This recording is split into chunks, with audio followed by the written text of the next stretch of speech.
ne faut pas oublier, c'est que le 14 mars, c'est pas si loin, Nicolas Sarkozy lui-même, devant les élus des Français de l'étranger, le groupe ADCI et à l'AFE, donc à l'Assemblée des Français de l'étranger, et devant les cadres du parti à l'étranger, a annoncé « vous aurez le vote électronique ».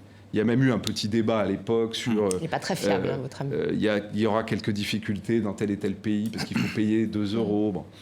Mais tout ça sera réglé. C'est Thierry Solère qui est chargé de le faire. C'est une redécouverte de ce corps électoral. Et donc, ça a été annoncé. D'une certaine manière, peut-être. Finalement, on se rend près d'1 million compte, de personnes potentielles. On se rend compte qu'il y a 1 300 000 personnes, en réalité, pas loin, qui vont pouvoir voter. Et ça peut faire la différence. Et ça peut évidemment faire la différence. Il y a une participation forte.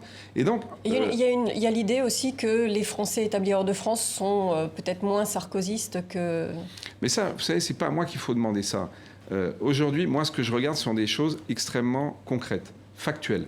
Le président de ma famille politique l'a annoncé. Le président de ma famille politique doit tenir parole.